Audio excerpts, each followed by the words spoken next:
जय श्री ओम नमः सतेभ्य ओम नमः सतेभ्य ओम नमः सतेभ्य। नमो अरिहंतारं नमो सिद्धानं नमो आयरीय नमो अजायाणं नमो लोये सविसागुणं मंगलं भगवान् वीरो मंगलं गौतमोगणी मंगलं कुन्दकुन्दातो जयनिधर्मोऽस्तु मंगलं सर्वे मंगले मांगल्यं सर्वे कल्याणकारिकं प्रदानं सर्वधर्माणां जैनं जयतु शासनं जैनं जयतु शासनं जैनं जयतु शासनम्। अरिहंत सिद्ध सूर्य उपाध्याय साधु सर्व अर्थ के प्रकाशी मंगली के उपकारी हैं। तिन्हीं को स्वरूप जाने रागते बई जो भक्ति काय को नमाए स्तुति को उचारिए। धन्य धन्य तुम ही से काज सबे आज भई करी चोरी बारंबार वंदना हमारी है। मंगल कल्याण सुख ऐसो हमें चाहत है। हो मेरी ऐसी दशा जैसी तुम धारी है। हो मेरी ऐसी दशा जैसी तुम धारी है। हो मेरी ऐसी दशा जैसी तुम धारी है। अभी त्रागी देव सास गुरु भगवान की जय। चलो, अपना सात तत्व चैप्टर चल रहा था। सात तत्वों के नाम बताएंगे भाभी, हंसता भाभी। जीव, अजीव, आशा, बंध, संबर, निर्जरा, मोक्ष। एक रह गया। हाँ यही है सात तत्व के नाम। ठीक है, शुरू से ही पढ़ते हैं अपन।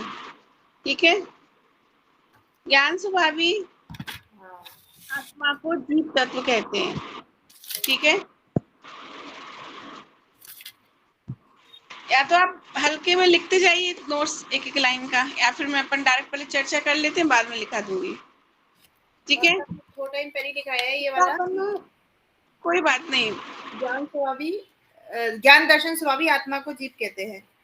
हाँ, जीव तत्व। ठीक है, ज्ञान स्वभावी जीव, ज्ञान स्वभावी आत्मा को जीव तत्व कहते हैं। ठीक है, अजीब किसे कहते हैं? ज्ञान दर्शन स्वभाव से रहित आत्मा को। हाँ, जिसमें ज्ञान दर्शन नहीं पाया जाता है उसे अजीब कहते हैं। ठीक है, आश्रव, आश्रव तत्व किसे कहते हैं? इसको अपन ने काफी डिटेल में पढ़ा था, लेकिन क्या 1 महीने का गैप हो गया ना। कर्मों का आना। हाँ, कर्मों के आने को आश्रव कहते हैं। कहते हैं। ठीक है, वह आश्रव कितने प्रकार का होता है? 57। 57 तो आश्रव के भेद होते हैं। हाँ, 57 शुभाश्रव, आश्रव। हाँ, आश्रव 2 प्रकार का होता है, शुभाश्रव, अशुभाश्रव, और अच्छी भाषा में बोले तो पुण्य आश्रव और पाप आश्रव। ठीक है, इस तरह से आश्रव 2 प्रकार का होता है। अब मैंने वो आश्रव के 57 भेद भी लिखा दिए थे आप लोगों को, उन पर डिटेल में चर्चा भी हो गई थी। अगर ध्यान हो लिखे हो तो। तुमको मानती नहीं थी उस टाइम क्लास में। क्या चीज? आश्रव के जो 57 भेद लिखाए थे मैंने। हाँ, तब मैंने नहीं लिखा। चलो कोई नहीं, अपन संक्षेप में दोबारा चर्चा कर लेंगे। ठीक है, चलिए, आश्रव के 57 भेद में सबसे पहले तो थी 25 कषाय, 9 कषाय। ठीक है, 12 आवृत्ति और 15 प्रमाद। इसमें लिखा है 5 मिथ्यात्व, 12 अवृत्ति। हाँ, भाभी षटकाय की जीवों की हिंसा का त्याग, भाव नहीं करना। और हाँ, एक बार दोबारा बोलो। ठीक है, मैं बोलती हूँ, 1 मिनट को लिखो। 5 प्रकार का मिथ्यात्व।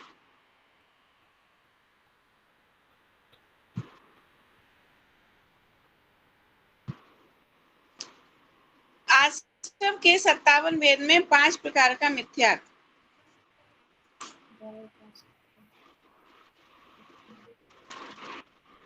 12 प्रकार की अवृत्ति।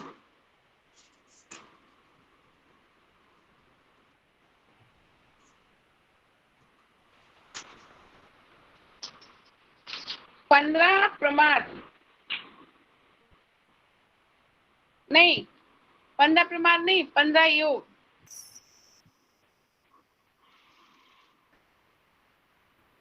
और 25 कषाय।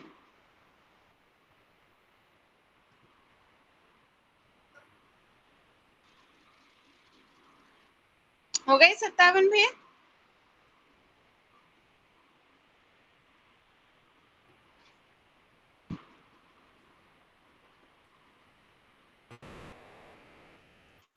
लिख लिए?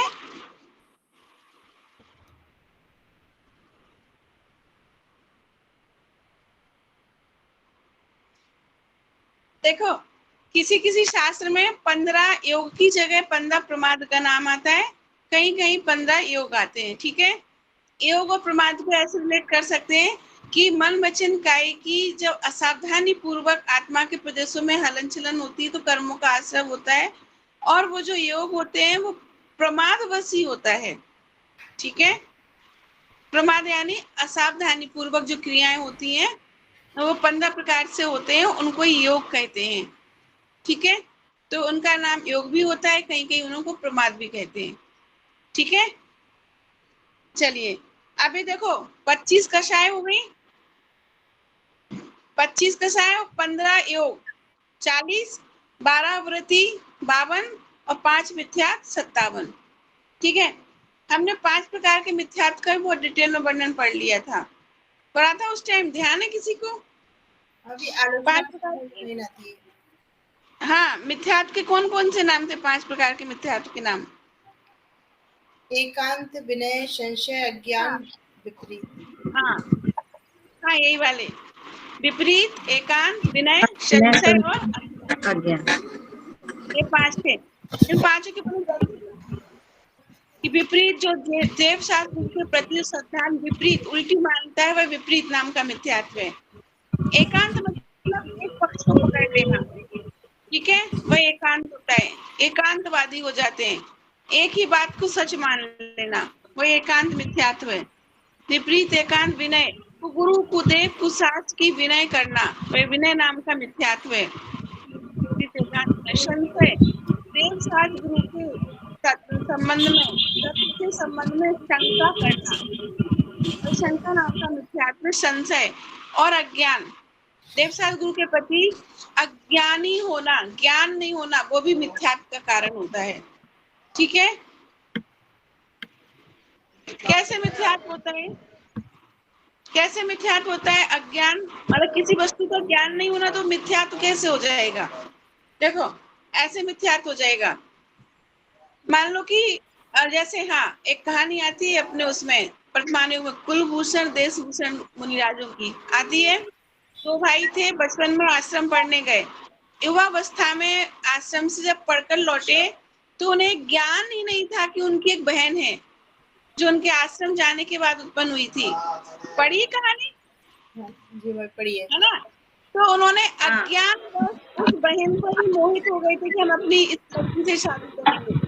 ये अज्ञान था ना, अज्ञान था, तो अज्ञान मिथ्यात्व था। मिथ्यात्व मतलब उल्टी मान्यता, मिथ्यात्व की क्या परिभाषा है?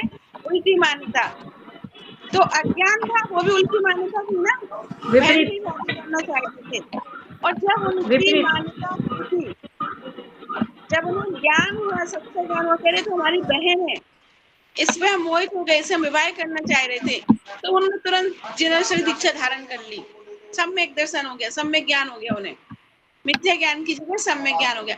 तो वस्तु स्वरूप के विषय में आप अज्ञानी हैं, कोई ज्ञान नहीं, तो वही मिथ्यात्व होता है। ठीक है, जैसे शराबी व्यक्ति पत्नी को बहन बोल दे, बहन को पत्नी बोल दे, माता को कुछ भी बोल दे, उसका कोई भरोसा नहीं होता उसके ज्ञान का, तो वो अज्ञानी मिथ्यात्व होता है। समझ में आ गया इतना? है ना? 5 प्रकार के मिथ्यात्व हो गए। अब 12 प्रकार की अवृत्ति। 12 प्रकार की अवृत्ति में क्या था? कि 6 प्रकार के जीवों की रक्षा करना या 6 प्रकार के जीवों की रक्षा के भाव उत्पन्न नहीं होना। 6 प्रकार के जीवों में कौन हो जाते हैं? 5 स्थावर, 1 तरस, ठीक है, और 5 इंद्रिय और 1 मन को वश में नहीं करना, ये 12 वृत्ति होती हैं। और ये कर्मों के आने के कारण है, भेद है, आश्रव है, आश्रव का कारण है, कर्म बंधन का कारण है। जब हम 6 प्रकार के जीवों की रक्षा नहीं करेंगे तो ऑब्वियसली कर्म का बंधन हो गई, ठीक है। जब हम अपनी इंद्रियों को वश में नहीं रखेंगे, अपनी आंखों को, यानी कि अपनी ये कौन सी इंद्रिय है, ये चक्षु इंद्रिय, चक्षु इंद्रिय को बस में नहीं रखेंगे तो कर्म का बंधन होगा कि नहीं होगा? बताओ। नहीं होगा? होगा।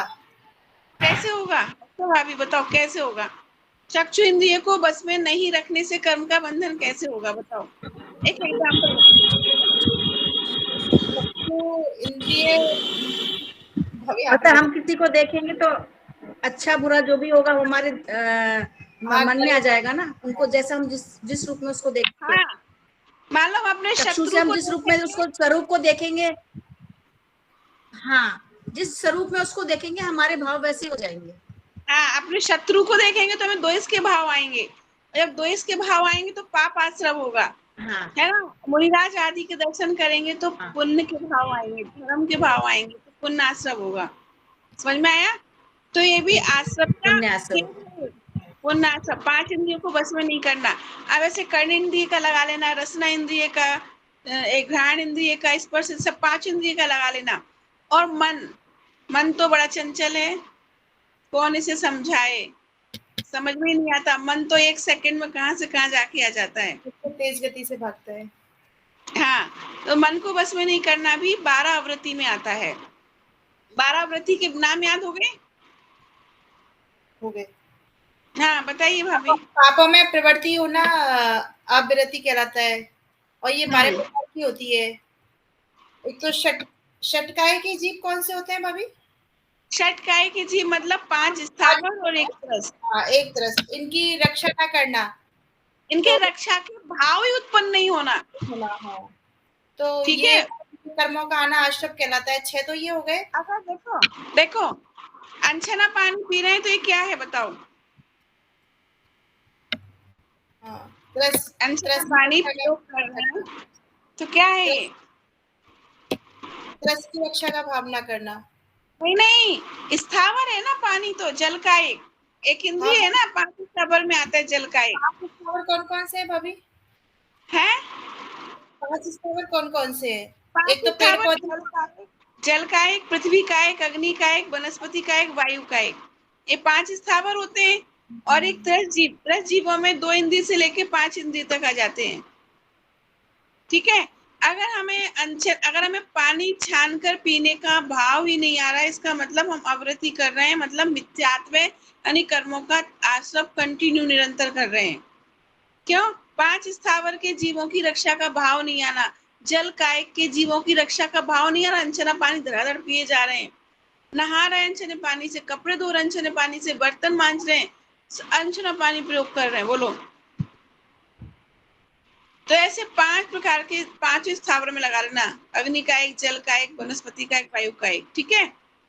और तेज कायक में समस्त जीवों की 2 इंद्रिय से लेके इल्ली, कीड़े, पतंगे, मक्खी, मच्छर, चींटी, सब आ जाएंगे इसमें 10 जीवों में, ठीक है। ये तो हो गई 12 आवृत्ति, 5 मिथ्यात्व, 12 आवृत्ति, 25 कषाय। अब बताओ कषाय कैसे 25 हो जाएंगे? कषाय तो हमने 4 पढ़ी है, क्रोध, मान, माया, मोह, ये 4 कषाय हैं। अब चारों के 4 भेद हैं, मतलब क्रोध के 4 भेद, मान के 4 भेद, माया के और लोभ के। अनंतानुबंधी कषाय और अप्रत्यक्षान वर्णी कषाय, प्रत्यक्षान वर्णी कषाय और संजलन। ठीक है। यानी क्रोध, मान, माया, लोभ 4 भेद, और इन 4 का 4 से गुणा कर देंगे। चारों कषाय 4 प्रकार की, अनंतानुबंधी, अप्रत्यख्याना, प्रत्यख्याना, वर्णी, संजुलन, ठीक है। 4 का 4 से गुणा करेंगे तो हो जाती है 16 कषाय, तो इसको बोलते हैं कषाय चौकड़ी, ठीक है। 4 का 4 से गुणा कर दिया, और अब बाकी बची 9, तो इनको बोलते हैं 9 कषाय। नौ कषाय में कौन कौन सी आ जाती हैं? हास्य, रति, अरति, शोक, जुगुप्सा, भय, स्त्रीवेद, पुरुषवेद और नपुंसक वेद। ठीक है, ये हो गई 9 कषाय। तो इन 9 कषाय को मिला के टोटल हो जाती है 25 कषाय। 25 हो गई क्या? हाँ भाभी, 9 और 16। ठीक है ना, 25 कषाय हो गई।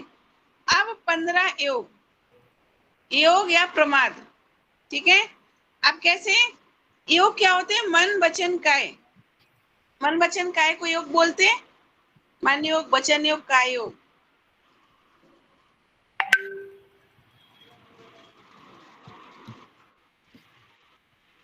तो आत्मा के प्रदेशों में हलन चलन होने से जो कर्मों का आश्रय होता है उसे योग कहते हैं। ठीक है, वह योग 15 प्रकार का होता है। अब देखो, मनोयोग, वचन योग, काय योग। मनोयोग के तो होते हैं 4 भेद। ठीक है, वचन योग के 4 भेद और काय योग के 7 भेद। इस तरह से 15 हो जाते हैं। इनका अपन बहुत पहले पढ़ चुके डिटेल में, तो अभी यहाँ पर अपन इनका डिटेल नहीं करेंगे। ठीक है, इस तरह से हमने आज सबके 57 भेद पढ़ लिए।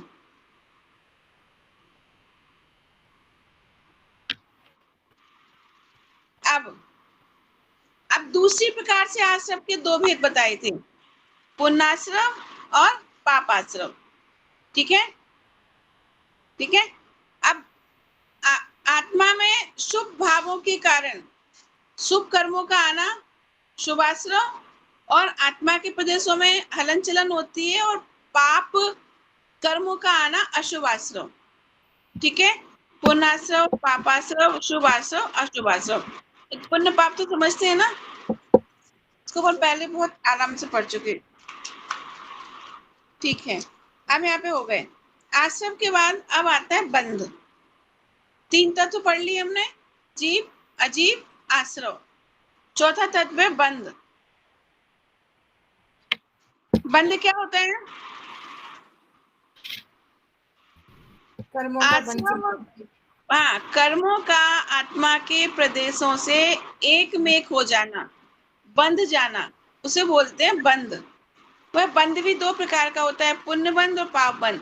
आश्रव बंध दोनों एक साथ चलते हैं। ठीक है, आश्रव बंध दोनों एक साथ चलते हैं। जैसे आश्रव आए, कर्म आए, प्रवेश हुए और तुरंत आत्मा से बंध गए। अब शुभ आश्रव होगा तो शुभ बंध होगा, अशुभ आश्रव होगा तो अशुभ बंध होगा। देखो, जैसे एक एग्जाम्पल से समझते हैं।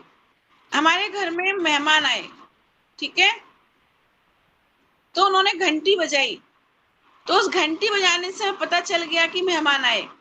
लेकिन जैसे ही हमने गेट खोला, मेहमान घर से अंदर एंटर हुए, तो वो तो हो गया कर्मों का आना, यानी आश्रव, और वो एंटर हुए और वो घर के अंदर प्रवेश कर गए, घर में आ गए ना, वो घर के अंदर आ गए, यानी वो बंद हो गया।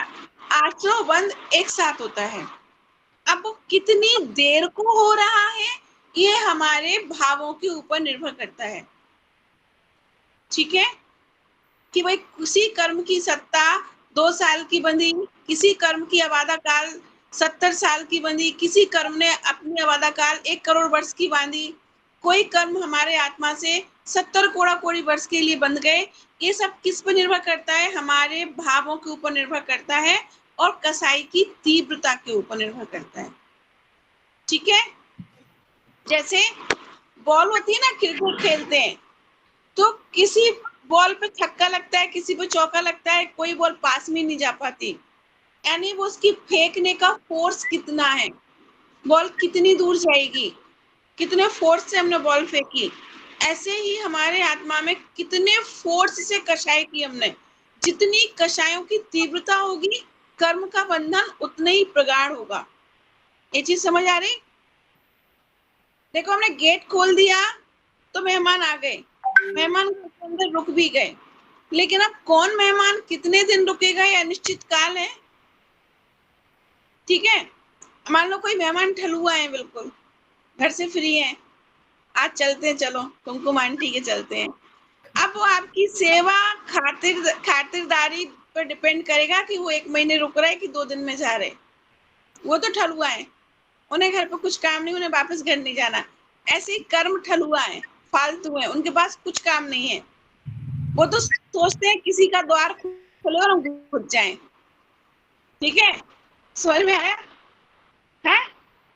ऐसे ही आत्मा में कर्मों की सत्ता कितनी देर को होगी, कितने समय के लिए होंगे, हमारी कषाय के ऊपर निर्भर करता है। हमारी कषाय की तीव्रता ज्यादा है तो कर्म का बंध ज्यादा होगा, कषाय की तीव्रता कम है तो कषाय का बंध, कर्म का बंध कम होगा। अभी इतना समझते हैं, ठीक है? जब हम कर्म पढ़ेंगे ना तब इसके सब पढ़ेंगे डिटेल में।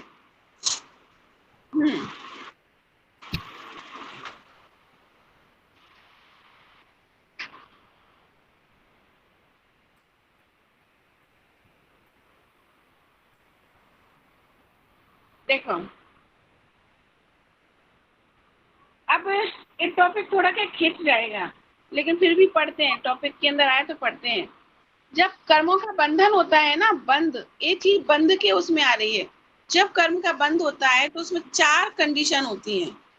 ठीक है, आश्रम में कोई कंडीशन नहीं, आश्रम में सिर्फ 2 कंडीशन है, शुभ या अशुभ, है ना? तो शुभ और अशुभ बंद हो गया। उस बंद होने में 4 कंडीशन होती हैं। बंद की 4 कंडीशन क्या होती हैं? या इस तरह से कहो कि बंद, कर्म बंद के 4 प्रकार होते हैं, 4 प्रकार से होता है वो। एक तो होता है प्रकृति बंध, एक होता है स्थिति बंध, एक होता है अनुभाग बंध और एक होता है प्रदेश बंध। देखो, प्रकृति बंध में क्या होता है?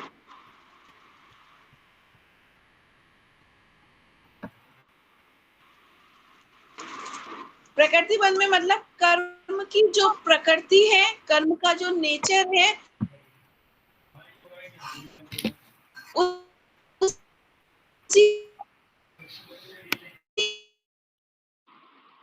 समझ में आ रहा है मैं जो बोल रही हूँ? कठिन तो नहीं लग रहा?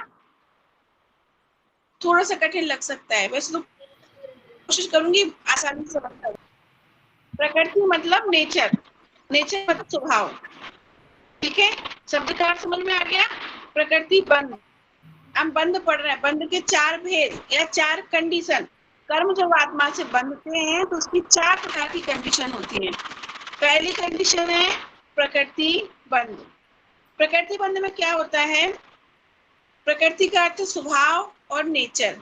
जैसे गुड़ का स्वभाव मीठापन, चीनी का स्वभाव मीठापन, पानी का स्वभाव शीतलता, अग्नि का स्वभाव उष्णता। इसके प्रकृति हो गई ना।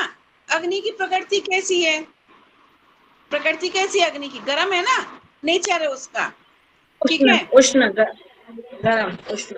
हाँ, वैसे ही जो ज्ञानावर्णी आदि कर्म होते हैं, ज्ञानावर्णी कर्म ज्ञान पर आवरण डालता है, दर्शनावर्णी कर्म दर्शन पर आवरण डालता है, दर्शन पे, मोहिनी कर्म पर आवरण डालता है। मोह पर। जो कर्म पर आवरण डालता है और जैसा है वैसा ही बन रहा है, उसे बोलते हैं प्रकृति बंध। ठीक है, जैसे कि हमने किसी के ज्ञान में खलल डाला, हमने किसी को ज्ञान ग्रहण करने से रोका, किसी को पढ़ने से रोका, किसी को स्वाध्याय से रोका, किसी को पाठशाला जाने से रोका, हमने जिनवाणी को छुपा दिया, फटा दिया, अभिनय की, इन सब से हमें कौन सा बंध होगा? ज्ञानावर्णी कर्म का बंध होगा। ज्ञानावर्णी, जैसा हम कर्म कर वैसे ही बंद हो रहा है। ज्ञानावर्णी कर्म कर रहे तो ज्ञान पे आवरण हो रहा है, इसको बोलते हैं प्रकृति बंध। नेचर, स्वभाव के अनुरूप। समझ में आई एक चीज? हर्षिता भाभी समझ आ रही? रजनी दीदी ख्याल में पड़ गई ना? पर बहुत आराम से पढ़ेंगे क्योंकि थोड़े से कठिन शब्द लग सकते हैं। प्रकृति बंध यानी उसका जो स्वभाव है कर्मों का, ज्ञानावर्णी कर्म का काम है ज्ञान पर आवरण डालना। तो हमारे ज्ञान पर जो आवरण डाला तो उससे ज्ञानावर्णी कर्म का बंध हुआ, इसे बोलते हैं प्रकृति बंध। ठीक है, जिस कर्म का जो स्वभाव है, जिस कर्म का जो नेचर है, जिस कर्म की जो प्रकृति है, वो उसी पर आवरण करता है, उसको बोलते हैं प्रकृति बंध। क्लियर? हर्षा भाभी इसको अनम्यूट करिए। जो ये चारों कर्म है ना, मतलब ज्ञानावर्णी कर्म, कृष्णावर्णी कर्म और मोहनीय, और चौथा कौन सा है? ज्ञानावर्णी, अंतराया। ये मतलब हर एक जीव को होते हैं क्या? क्या क्या मतलब सभी जीवों को होते हैं ना, ऐसा नहीं है किसको क्या? होते हैं? सभी जीवों को, जीव जीव सबके होते हैं, समस्त संसारी जीवों के कर्म होते हैं। नहीं, चारों मतलब 8 वैसे कर्म होते हैं, पर ये चारों तो सभी के होते होंगे ना? अरे 8 कर्म सभी के होते हैं। 8 कर्म सभी के होते हैं। देखो देखो, कर्म कहने को 8 प्रकार के होते हैं, जाति अपेक्षा से। कर्म तो अनंत है, जितने भाव उतने कर्म, समझ में आए? अनंत असंख्यात अनंत भाव, अनंत अनंत कर्म, ठीक है। अब वो अलग से थोड़ी आते हैं कहीं कि 11 वर्णी कर्म अलग कहीं बैठा है डिपार्टमेंट लेके, 10 वर्णी कर्म अलग है, हम उसे बुलाएंगे तब हमसे बनेगा, ऐसे नहीं। जो अनंत प्रकार के कर्म है ना, जाति अपेक्षा उनको 8 भागों में डिवाइड कर दिया, 8 डिपार्टमेंट में कर दिया डिवाइड, ठीक है। जैसे पुलिस की नौकरी होती है, एक पुलिस की होती है, सुरक्षा का काम करती है। नेवी वाले भी सुरक्षा ही का काम करते हैं, एयरफोर्स वाले भी सुरक्षा ही का काम करते हैं ना। और अपने जो सैनिक होते हैं, मिलिट्री, ये भी सुरक्षा का काम करती है। तो पुलिस, इनको हमने 3 डिपार्टमेंट में डिवाइड कर दिया, नेवी, एयरफोर्स, मिलिट्री, ठीक है। लेकिन अगर हम सिपाही बोले या हम जवान बोले तो उसमें सारे जाएंगे ना, सुरक्षा दल, तो सब एक शब्द में सारे इंक्लूड हो जाएंगे। लेकिन हमने उनको उनकी कैटेगरी और काम के अकॉर्डिंग अलग अलग डिवाइड किया है। नेवी वाले नेवी की सुरक्षा देंगे, एयरफोर्स वाले रक्षा करेंगे लेकिन उनका तरीका अलग होगा, और जो सीमा पे जवान खड़े हैं, मिलिट्री के जवान, उनकी सुरक्षा करने का तरीका अलग होता है। ऐसे ही कर्म जाति अपेक्षा 8 प्रकार के अनंत कर्मों को उनमें डिवाइड कर दिया है, ठीक है। 8 कर्म संसारी जीवों को निरंतर प्रति समय हर क्षण बंधते हैं। कैसे? कर्म जैसे हवा होती ना, सांस ऑक्सीजन कब लेते हो आप, कैसे लेते हो? कोई पर्टिकुलर टाइम है क्या सांस लेने का, कि सुबह ज्यादा लोगे शाम को कम लोगे, या रात को सो गए तो पता नहीं सांस आई कि नहीं आई, ऐसा होता है हमेशा क्या? लेते हैं, जैसे आपको हमेशा लेते सांस रहते हैं, हर पल लेते रहते हैं। 24 घंटे आप ऑक्सीजन ग्रहण करते हो ना, वैसे ही 24 घंटे कर्म बंधते हैं। अब देखो, बंद होता है। सांस लेने को भी अब पेड़ पौधे वही कार्बन डाइऑक्साइड ग्रहण करते हैं, है तो सांस ना हवा ही है ना, उसको 2 भागों में डिवाइड कर दिया, कार्बन डाइऑक्साइड और ऑक्सीजन। अब मनुष्य है, हम ऑक्सीजन लेंगे, पेड़ पौधे कार्बन डाइऑक्साइड ग्रहण करेंगे, अंतर है। अब गैस को 2 भागों में बांट दिया। ऐसे ही कर्म तो भरे चारों तरफ ठसाठस 3 लोक में, ठीक है, ठसाठस कर्म भरे हैं। जैसे हमारे आत्मा के हलचल होते हैं प्रदेशों में, वैसे ही वो कर्म आके बन जाता है, चिपक जाता है। समझ में आई चीज है? जैसे जैसे एयरटेल का टावर है, बीएसएनएल का है, आजकल जियो का टावर है, सब टावर है ना। एक ही घर में 4 तरह के फोन होते हैं, किसी की बीएसएनएल की सिम, किसी की जियो की, किसी की एयरटेल की, किसी की आइडिया की, ठीक है। लेकिन हमें दिख थोड़ी रही यहाँ पर किसका टावर आ रहा है, दिख रहा है क्या घर में? उसकी रेंज भी नहीं दिख रही हमें, लेकिन वो रेंज हमें यहीं बैठे बैठे कितना हार्म पहुंचा रही है स्किन को, हमारे बालों को, लेकिन हमें समझ नहीं आ रहा है। लेकिन जैसे ही हम एयरटेल की सिम का नंबर दबाते हैं तो कौन सा टावर पकड़ता है? एयरटेल का ही कनेक्शन पकड़ता है ना, बीएसएनएल का थोड़ी घुसता है बीच में। और हमारे एक ही फोन में 2 सिम, गजब बात देखो, एक बीएसएनएल की, एक एयरटेल की। जब हम बीएसएनएल की सिम से नंबर दबाएंगे तो बीएसएनएल का टावर आके पकड़ेगा। समझ में आया? नंबर कौन से दबाए हमने? बीएसएनएल की सिम के, तो बीएसएनएल का टावर पकड़ा वो एक ही मोबाइल में। उसी मोबाइल में दूसरी सिम आइडिया की, जब आइडिया की सिम के नंबर दबाए तो आइडिया के टावर ने आके पकड़ लिया। समझ में आया? तो इसका मतलब तो भाभी ये हुआ कि एक बार में एक ही कर्म लगेगा, एक साथ 2 कर्म नहीं लग सकते। नहीं देखो, उदाहरण एक एक देश दिया जाता है, 8 कर्म एक साथ कंटिन्यू बनते हैं। तो आप ये देखो ना, एक साथ अगर हजारों लोग भी एयरटेल का लगाएंगे तो एयरटेल वाले एयरटेल पकड़ेंगे। अभी इसी कमरे में बैठ के मैं बीएसएनएल के फोन लगाऊंगी तो बीएसएनएल का टावर पकड़ेगा, दूसरे के फोन से एयरटेल से लगाएंगे तो वो टावर भी पकड़ेगा, जियो वाला भी पकड़ेगा। वो जो टावर काम कर रहे हैं वो तो कंटिन्यू कर रहे हैं ना एक साथ, करोड़ों लोग फोन एक साथ बात कर रहे हैं। तो इसका मतलब करोड़ों कर्म एक साथ आके बन सकते हैं हमें। प्रति क्षण 8 कर्मों का बंधन कंटिन्यू निरंतर होता है, एक सेकंड को भी बंधन नहीं रुकता है। चाहे हम जग रहे हो, चाहे सो रहे हो, चाहे दिन हो, चाहे रात हो, चाहे हम बेहोश हो, चाहे हम होश में हो, चाहे हम पूजा कर रहे हो, चाहे हम कुछ खाना बना रहे हो, कुछ भी कर रहे हो। समझ में आया? आया कि नहीं हर्षिता भाभी? हाँ भाभी। है कंफ्यूज मत हो ना कि एक बार में एक ही कर्म बनेगा।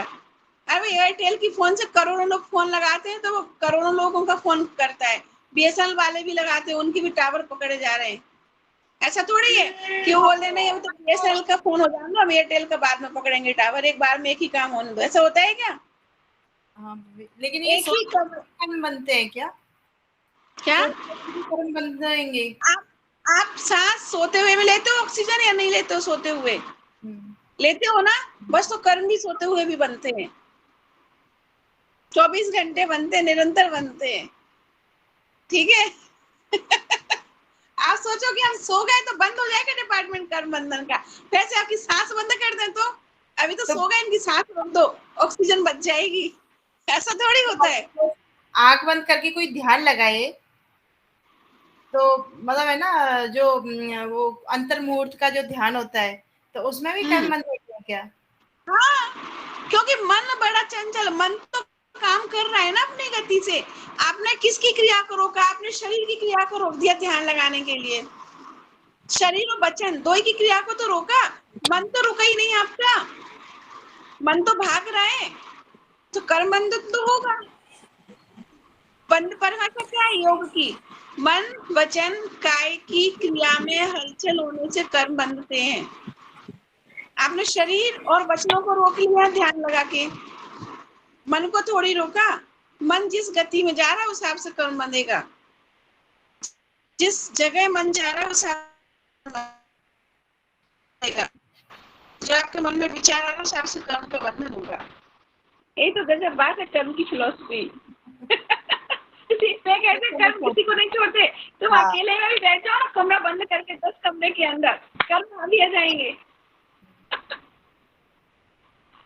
ऐसा थोड़ी है कि मंदिर में भगवान के सामने कर्म बंध रहे हैं, भगवान के पीछे भी कर्म बंध रहा है, क्योंकि भगवान के होने नहीं होने से कोई मतलब ही नहीं है कर्म बंधन का। शुभ कर्मों का अच्छा हो रहा है या अशुभ कर्मों का, वो अलग बात है, बाकी कर्म तो आएंगे ही। कर्म तो आएंगे, शुभ आएंगे नहीं तो अशुभ आएंगे, अशुभ नहीं आएंगे तो शुभ आएंगे, कर्म तो आएंगे ही आएंगे। ठीक है? कब तक? जब तक मन वचन काय की चंचलता है तब तक, जब तक हमने योग निरोध नहीं किया तब तक। हम धनतेरस क्यों मनाते हैं बताओ? अभी आने वाली है ना धनतेरस, क्यों मनाते हैं? क्या किया था उस दिन भगवान महावीर ने? उनको योग निरोध हो गया था ना उस दिन। हाँ, भगवान योग महावीर निरोध हो स्वामी गया का था ना। योग निरोध हुआ था। हाँ, योग निरोध हाँ, हुआ था, योग निरोध मतलब हुआ था उस मन दिन। वचन की चंचलता को खत्म कर दिया था, स्टॉप। अब उनके कर्मों का आना टोटली बंद। अभी जो उनका आयु कर्म शेष बचा था ना, आयु कर्म चल रहा था जिस टाइम से वो समुद्र में थे, वो भी बंद उनका। योग निरोध हो गया था, फिर अगले दिन उनको मोक्ष हो गया था। एक दिन छोड़ उनको मोक्ष हो गया था। योग निरोध हुआ मतलब किसी भी तरह का कोई कर्म नहीं आएगा आत्मा के प्रदेशों में। समझ में आ गया? तो जब तक, अब सोचो अरिहंत भगवान के तक कर्म होते हैं तो हम तो किस लाइन में, हम तो संसारी जीव हैं, हमने योग निरोध थोड़ी किया है। अभी निरोध तो छोड़ो, ध्यान लगाते हैं ना तो भी शरीर को पूरा बस में नहीं कर पाते। हमें लगता है कि हम सीधे बैठ गए माला फेर रहे हैं, लेकिन अगर चींटी घुस जाए ना पाँव के नीचे तो भाई माला करते करते पाँव हिला ही लेते हैं, चींटी घुस गई तो। इसका मतलब क्या? कि हमारा ध्यान तो शरीर पे ही रहा ना। मच्छर बैठ गया तो अब हिलाएंगे नहीं, लेकिन सांस जोर से लेंगे कि उड़ जाए उड़ जाए, या फिर ध्यान वही रहेगा कि उड़ जाए मच्छर, या फिर कहीं ज्यादा खुजली चलने लग जाएगी।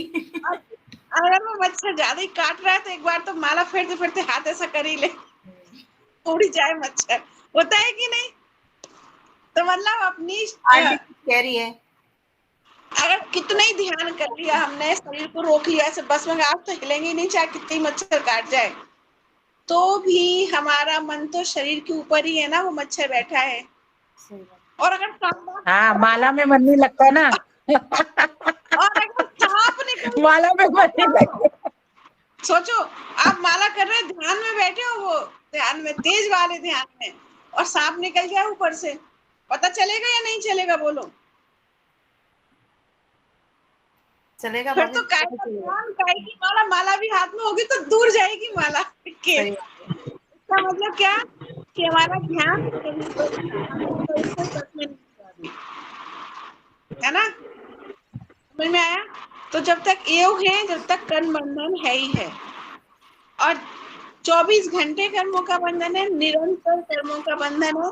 इसलिए कहते हैं कि निरंतर अपने भावों को शुभ रखो। ये तो योग्यता अनुसार अपने आप शुक्रवार बृहस्पतिवार को परिणाम आएंगे ही आएंगे, ठीक है। लेकिन बुद्धि पूर्वक तो हमें अपने भावों को बुद्धि पूर्वक तो ऐसे निमित्त मिलाओ कि हमारे भाव शुभ ही रहे, ठीक है। हालांकि कर्म तो न शुभ अच्छे हैं न अशुभ अच्छे हैं, तो बंध भी संसार का कारण है और अशुभ कर्म भी संसार का ही कारण है, ठीक है। शुभ से आप स्वर्ग चले जाएंगे, अशुभ से नरक चले जाएंगे, कोई फर्क पड़ेगा बस, ठीक है। अभी हम क्या पढ़ रहे थे, प्रकृति बंध। प्रकृति बंध क्या था, बंध के 4 भेदों में एक भेद था। यहाँ जब बंद होता है तो उसकी 4 कंडीशन होती है। उससे पहली होती है प्रकृति बंध, यानी कि जिस कर्म की जो प्रकृति है वह कर्म उसी के लिए बंधता है। ज्ञानावरणी कर्म हमारे ज्ञान पर भी आवरण डालेगा, दर्शन को टच ही नहीं करेगा। जब बात देखें समझ में आया, इसका अर्थ ये है, ज्ञानावरणी कर्म हमारी श्रद्धा को टच ही नहीं करेगा, और जो दर्शनावरणी कर्म है वो हमारे 4 को टच नहीं करेगा। यानी कि जो दर्शनावरणी कर्म है वो दर्शन का ही आवरण करेगा, यानी हमारी श्रद्धा को ही खंडित करेगा। दर्शन का अर्थ होता है श्रद्धान, ठीक है, जिसके कारण हमें सम्यक दर्शन नहीं होता है, हम मिथ्या दृष्टि रहते हैं, क्योंकि हमारा श्रद्धान को चोट करता है दर्शनावरणी कर्म, ठीक है। चलो आगे बढ़े। अब होता है कर्म होते तो 8 हैं, ठीक है, मूल रूप से कर्म 8 होते हैं, और इन कर्मों की 148 प्रकृतियां होती हैं, ठीक है। यानी 8 कर्मों को डिटेल करेंगे तो 148 तरह से हो जाएंगे। प्रकृति यानी नेचर, स्वभाव, ठीक है। जैसे कलर होते हैं ना, 5 कलर 7 कलर होते हैं रेनबो में, लाल पीला हरा नीला, जो भी 5 कलर होते हैं, पर्पल वायलेट, है ना। लेकिन लाल कलर के भी कितने शेड होते हैं, मतलब अनलिमिटेड शेड है रेड कलर के भी। हम हर शेड को बखान नहीं कर सकते, व्यक्त नहीं कर सकते, है ना। चेरी रेड होगा उसको भी हम लाल ही बोलेंगे, टोमेटो रेड होगा उसको भी हम लाल ही बोलेंगे, ब्लड रेड होगा उसको भी हम लाल ही बोलेंगे, लेकिन उसके शेड अलग अलग अलग अलग हो जाते हैं ना। इतना समझ में आ रहा है, ग्रीन कलर के कितने शेड होते हैं, लेकिन कलर वो ग्रीन ही कह रहेगा, शेड उसके इतने हो जाते हैं। ऐसे ही कर्म की प्रकृतियां 8 हैं, 8 प्रकार के कर्म होते हैं, लेकिन उनकी प्रकृतियां 148। समझ में आ गया। अब उन 148 प्रकृतियों में भी कर्म अनंत विशाल फैला, तो 3 लोक प्रमाण, समझ में आ गया। जितना 3 लोक उतने प्रकार के कर्म, जितने हमारे भाव उतने प्रकार के कर्म, ठीक है। हमें अपने भावों की खबर नहीं कब कौन सा भाव हो जाता है हमारा, और फिर 3 लोग तो अनंत अनंत जीव भरे हुए हैं, अनंत अनंत जीवों के अनंत प्रकार के भाव उतने प्रकार के कर्म। समझ में आ गया, ये तो समझ में आ गया होगा ना कि 8 प्रकार के कर्मों में अनंत कर्म कैसे इंक्लूड हो गए। जैसे एक रेड कलर के शेड में कई सारे रेड शेड इंक्लूड हो जाते हैं, लेकिन वो कहलाएगा रेड ही, ठीक है। टाइम हो गया कक्षा का। इसके आगे हम कल करेंगे। हमने आज प्रकृति बंध पढ़ा, प्रकृति बंध समझ में आ गया? एक बार इसको बता दो किसको समझ में आ गया प्रकृति बंध। रजनी दीदी आप बताइए।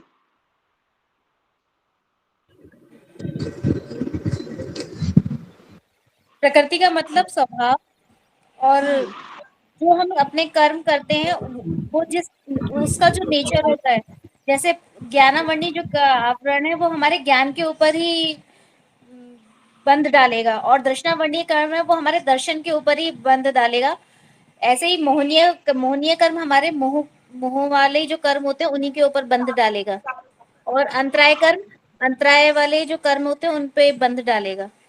मतलब जो जिस कर्म का जो नेचर है वो उसी पर उसका बंध उसी पड़ेगा। प्रकार का बंधन होगा, उसे बोलते हैं प्रकृति बंध। ठीक है। अब मूल रूप से कर्म कितने? 8। और कर्मों की प्रकृति हो कितनी? 148। आज इतना पढ़ा हमने। कल इसके आगे पढ़ेंगे स्थिति बंध, अनुभाग बंध और प्रदेश बंध। कल ये 3 पढ़ेंगे हम। ठीक है। क्योंकि तत्व पढ़ रहे हैं ना, एक बार तत्व अच्छी गहराई से पढ़ लेंगे तो बहुत अच्छा निचोड़ और ख्याल में जाएगा सब चीजें। ठीक है।